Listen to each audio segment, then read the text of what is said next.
Thank you PK sir. Okay, welcome है आप सभी का। जैसा अभी आपने देखा, गौरसन सिंह की तरफ से टीम ने बहुत अच्छी तरीके से टाउनशिप का प्रेजेंटेशन किया और मैं सिर्फ 10 मिनट लूंगा और उसके बाद आप लोग साइट विजिट करें और साइट विजिट करके जिन लोगों के साथ आए उनसे बैठ के डिस्कस करें कि आज का ऑफर क्या है और जो डिस्काउंट ऑफर है वो क्या है और साथ में जो गिफ्ट का अनाउंसमेंट पीके सर ने कर दिया है। बट कुछ मैं 10 पॉइंट्स आपके सामने रखना चाहूंगा कि why invest in GYC, Gaur Yamuna city. क्यों इन्वेस्ट करना चाहिए हमें यहाँ अपना पैसा, वाई। तो उन 10 पॉइंट्स पे बात मैं करना चाह रहा हूं और वो 10 पॉइंट्स मैं आपके सामने एक्सप्लेन कर देता हूं। सबसे पहली चीज जो है, ये 250 एकड़ की इकलौती टाउनशिप है इस पूरे यमुना एक्सप्रेस वे के बेल्ट पे जो फुली इंटीग्रेटेड है। यानी कि इस टाउनशिप के अंदर जो चीजें यहां पर आपको मिलती हैं एक प्लॉट को इन्वेस्ट करके, वो चीजें अगर आप कहीं भी देखेंगे तो नहीं मिलेंगी। सबसे पहले तो ये 10 एकड़ की लेक है जो आप यहाँ साइड में बैठे हैं तो रिजॉर्ट जैसी फीलिंग आती है कि नहीं आती है? यस या नो? कितने लोगों को लगता है कि वो रिजॉर्ट जैसी फील कर रहा है? या बहुत सारे हाथ उठे, राइट। तो एक तो सबसे बड़ी चीज है कि ये आपको कॉम्प्लीमेंट्री मिला हुआ है। And the second one is 10 एकड़ का ही स्टेडियम है, वो भी आपको इस एक प्लॉट के साथ यहाँ पे फ्री फैसिलिटीज मिलती है।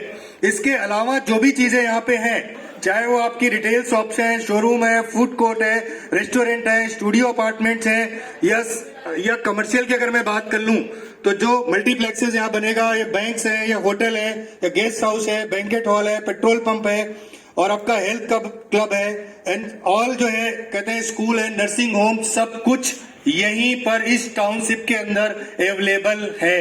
तो ये आपको सिर्फ एक प्लॉट के खरीदने के साथ साथ मिल जाता है। आप समझिए कि एक प्लॉट की वैल्यू और यहां पर खरीदने की वैल्यू क्या हो सकती है। And the second point, 4 minute की ड्राइव पे आपका फिल्म सिटी है जो 1000 एकड़ में है। बोलने के लिए बड़ी आसान बात है, लेकिन हम में से कितने लोगों को पता होगा, ना पता हो तो गूगल में सर्च कर लीजिए फिल्म सिटी जो आज है मुंबई में, अगर उसके आसपास कुछ खरीदना हो तो क्या रेट होगा। अच्छा, वहां जाने की जरूरत नहीं है। जो अपना सेक्टर नोएडा में 15A में जो फिल्म सिटी है अपनी, आज के 15 साल पहले वहां भी रेट कहीं ऐसे कुछ 35-40 हजार के हुआ करते थे। आज का रेट अगर आप पता करेंगे तो मिनिमम करके 3.5 लाख रुपए से लेके 5 लाख रुपए गज का रेट है। प्लॉट टू प्लॉट डिसाइड करेगा कि वो कॉर्नर का है या वो कौन सी गली में है। तो आप समझ लीजिए कि जो एज पर सर्वे बताते हैं, जो सारी गूगल्स में आप खोजेंगे तो मिल जाएगी कि नोएडा से भी 10 टाइम ज्यादा ग्रोथ की संभावनाएं अगले 10 साल में इस बेल्ट के अंदर अवेलेबल है। एक हमारे पास यहाँ एक मैप पड़ा हुआ है और उस मैप में हमने दिखाया हुआ है कि सेक्टर 1 से लेके सेक्टर 34 तक जो डेवलप किया है गवर्नमेंट ने, जिस तरीके से यहाँ पे कमर्शियल आ रहा है और जो चीजें आ रही हैं, अगर उन सारी चीजों को देखेंगे तो आपको लगेगा कि यहाँ का इन्वेस्टमेंट आपका कितना बड़ा हो सकता है। एंड थर्ड पॉइंट, जेवर एयरपोर्ट, नोएडा इंटरनेशनल एयरपोर्ट। बोलने के लिए एयरपोर्ट है, लेकिन हम में से कितने लोगों ने IGI एयरपोर्ट यानी इंदिरा गांधी इंटरनेशनल एयरपोर्ट गए होंगे? गए नहीं गए? और वो भी एक बहुत बढ़िया एयरपोर्ट जो है पूरे वर्ल्ड में, उसका भी नाम है। लेकिन वहां 3 टर्मिनल है और ये 6 टर्मिनल का बन रहा है, यानी उससे जस्ट डबल, और 8 टर्मिनल तक बनाने का, इसका एक्सपेंड करने का भी गवर्नमेंट का प्रपोजल है। तो आप समझिए, आप इंडिया के टॉप, जो not only in India, Asia top airport के बगल में आपका प्लॉट है। और अगर आज एयरपोर्ट के बगल के प्लॉट जो अपना वहां पर आसपास क्या है, एयरपोर्ट के बगल में, IGI एयरपोर्ट के बगल में कौन से गांव है, कौन सी जगह लगती है वो? महिपालपुर, पालम। अगर वहां पे कहीं आसपास कोई एक प्लॉट का रेट पूछकर देखिए आप, वो भी आपको 3 लाख से 5 लाख रुपए गज या उससे ऊपर की रेट में मिलेगा ही मिलेगा। और जो हमने फिल्म सिटी की बात करी है, आप सोचिए all over India and all over world से जो लोग आएंगे सेलिब्रिटीज के रूप में, लोग करोड़ों रुपए रख के बैठे होते हैं 10-10 साल कि मुझे एक ब्रेक मिल जाए। तो ऐसी जो पॉपुलेशन है वो कहाँ रहेगी? आया ना? वो आसपास कहीं रेजिडेंशियल में नहीं रहेगी, वो इसी टाइप की टाउनशिप में जो आप अपना प्लॉट ले रहे होगे, अगर G+2.5 बनाने का यहाँ पे है तो वो 2.5 फ्लोर बना के आप उनको अगर रेंट आउट करेंगे तो आप समझिए कि क्या रेंट आने की संभावना है। ये मैं नहीं बता रहा, आप खुद कैलकुलेट करिए। And the 5th point is, आज की डेट में जो ये गौर यमुना सिटी है 2013 में लॉन्च की गई थी। जब आप आए हैं, इन्होंने अपने सबसे जो कहते हैं ना कि सबसे प्राइम चीज सबसे बाद में वो कर रहे हैं, तो सबसे प्राइम जो मेन गेट के सामने की इन्वेंट्री है जो इन्होंने बताया 35 एकड़ में 900 कुछ प्लॉट हैं, जिसमें 50% से ज्यादा सोल्ड आउट हो चुके हैं। अगले 15-20 दिन या महीने भर में सोल्ड का जैसे ही 70% से ऊपर सोल्ड होता है, फुली सोल्ड का बोर्ड लग जाता है, फिर आपको रिसेल में ही ये इन्वेंट्रियां मिलेंगी और वहां पर कितने पचड़े होते हैं आप सभी को समझ है। तो ये अवसर हम ना जाने दें, ये भी एक बहुत बड़ा पॉइंट है। एंड उसके अलावा लो डेंसिटी है इस पूरे टाउनशिप की।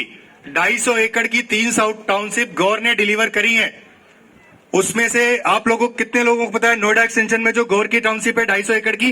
हाउ मेनी लोग जिन्होंने देखा है उसको? या वहां पे कितने प्रोजेक्ट हैं लगभग उसके अंदर ऐसे ही हाई राइज जो यहां बने हुए हैं? करीब 27-28 हैं।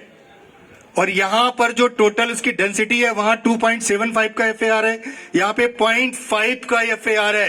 तो एक बहुत लो डेंसिटी में भी आपको लग्जरी फील करने का मौका मिलेगा। एंड 80% का इन प्लॉटों पे बैंक लोन है, सिर्फ 20% ही तो अभी देना है। 2080 के प्लान में भी ले सकते हैं और ये 2080 का प्लान इस 31 तारीख से पहले बंद हो जाएगा।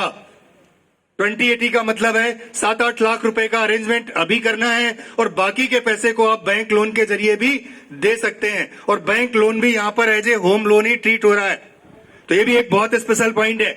इसके अलावा अगर मैं बात करूं तो इस पूरे 7 किलोमीटर के रेंज में 57,000 करोड़ से ज्यादा का इन्वेस्टमेंट हो रहा है ऑल ओवर द वर्ल्ड की तरफ से। एंड अपने इंडियन जो घरेलू कंपनियां हैं उनकी तरफ से भी 29 ऐसी कंपनीज हैं वर्ल्ड वाइड जो यहां इन्वेस्ट कर रही हैं। उसमें कुछ के नाम मैं लिख के लाया हूं, जिसमें कनाडा से 2 कंपनी है जिनका 1750 करोड़ से ऊपर का इन्वेस्टमेंट है। जर्मनी से 4 कंपनियां हैं जो 300 करोड़ से ऊपर का इन्वेस्टमेंट है। जापान से 7 कंपनियां हैं जो 7,000 करोड़ से ऊपर का इन्वेस्टमेंट कर रही हैं इस जोन में। सिंगापुर से 2 कंपनियां हैं जो 1600 करोड़ से ज्यादा का इन्वेस्टमेंट उनका हो रहा है। यूके से 3 कंपनी है जो 1375 करोड़ के आसपास का इन्वेस्टमेंट कर रही हैं। यूएसए से 5 है जो 309 करोड़ प्लस का इन्वेस्टमेंट कर रही है। एंड कोरिया से 4 कंपनी है जो 950 करोड़ के आसपास का इन्वेस्टमेंट कर रही है। और माइक्रोसॉफ्ट ने भी अपना वर्ल्ड क्लास जो टेक्नोलॉजी हब है वो भी यहीं बनाना है। और जो 4-5 पॉइंट जो फिल्म सिटी के जेवर एयरपोर्ट के देखे, 100 एकड़ में टॉय सिटी बन रही है। टॉय सिटी में भी 80,000 से ज्यादा जॉब जनरेट होंगी आने वाले टाइम पे। अभी ज्यादातर जो खिलौने हैं भाई, इंडियन पॉपुलेशन में जो 140 करोड़ की पॉपुलेशन है उसमें कितने करोड़ पॉपुलेशन है जो खिलौने पसंद करती है? तो कहीं ना कहीं 30-40% वो पॉपुलेशन है। एक बहुत बड़ा बाजार है जो अभी चाइना या अदर कंट्रीज पे डिपेंड करता है। उसके लिए 100 एकड़ गवर्नमेंट ने इधर डेडिकेटेड कर दिया है। तो कितना बड़ा जॉब वहां से जनरेट होगा वो सारे लोगों के को देख करके आपका क्या यहाँ पे विजन होता है वो आप सोचिए। 200 एकड़ का टेक्सटाइल पार्क भी है सेक्टर 29 में, 5,000 करोड़ का वो भी इन्वेस्टमेंट है। तो ये गवर्नमेंट की सारी प्लानिंग है। एंड इसके अलावा पतंजलि का फूड पार्क जस्ट अपोजिट इसके सेक्टर 24 में है जो 455 एकड़ का है। 6,000 करोड़ का इन्वेस्टमेंट पतंजलि की तरफ से भी वहां हो रहा है। तो ये कुछ चीजें हैं जो मैंने आपको बताई हैं और इन चीजों को ध्यान में रखते हुए अगर हम समझें कि मेरा प्लॉट 100 गज का यानी 105.49 गज का प्लॉट अगर यहाँ पे हमें लेना है तो जो रेट यहाँ का लग रहा है एवरेज 40,000 या पीएलसी वगैरह लगा के 42,000 का रेट आता है। मैं कहता हूं दिल्ली के अंदर जो लोकल 1800 कॉलोनियां हैं उसमें अगर 10 से 15 फीट के ऊपर का भी कोई प्लॉट का रेट पूछ ले तो लगभग इसी रेट में आएगा, बल्कि इससे ज्यादा भी हो सकता है। कितने लोग मेरी इस बात से सहमत हैं? यस। तो आप समझिए कि हम सबके पास ये अवसर है कि हम इस 250 एकड़ में अपना 100 गज का प्लॉट बुक करा के इस पूरे 20 एकड़ 10 एकड़ का स्टेडियम, 10 एकड़ की लेक और वो सारी फैसिलिटीज 4 मिनट की दूरी पे फिल्म सिटी, आपको सेलिब्रिटीज से मिलने का मौका मिलेगा फ्यूचर में, आपको आपके बच्चों को। और इसके अलावा जो अपना जेवर एयरपोर्ट है बिल्कुल 7 मिनट की दूरी पे। तो ये चीज आने वाले मतलब मैं कहूंगा कि जैसे कहते हैं कुछ चीजें जो बनाई जाती है प्रॉपर्टी, अक्सर सर बोलते हैं, सर बीच में आ गए, मैं चाहूंगा जोरदार क्लैपिंग हमारे सर के लिए। और राइट सर, तो सर कहते हैं कि लोग प्रॉपर्टियां बच्चों के लिए बनाते हैं, पीढ़ियों के लिए बनाते हैं। तो मुझे लगता है अगर हमने अपने बच्चों या उससे आगे के लिए कुछ सोचा है, तो अगर आपके दिमाग में 4 विकल्प आते हैं तो उसमें से सबसे पहला विकल्प मुझे लगता है कि ये टच होगा। और आज का दिन 31 तारीख के बाद से रेट भी रिवाइज हो रहे हैं, और आज जो आपको एक्स्ट्रा डिस्काउंट ऑफर किया जा रहा है, एवरी बुकिंग पे जो आपको लैपटॉप मिल रहा है वो एकर्स एंड चर्च की तरफ से आपको गिफ्ट है, एडिशनल गिफ्ट है, उसे जाने ना दें और आप लोग बाकी एंजॉय करें, विजिट करें। जिनके साथ आए हैं, जो भी क्लाइंट यहाँ पे आए हैं, वो अपने एसोसिएट के साथ एक फीडबैक फॉर्म है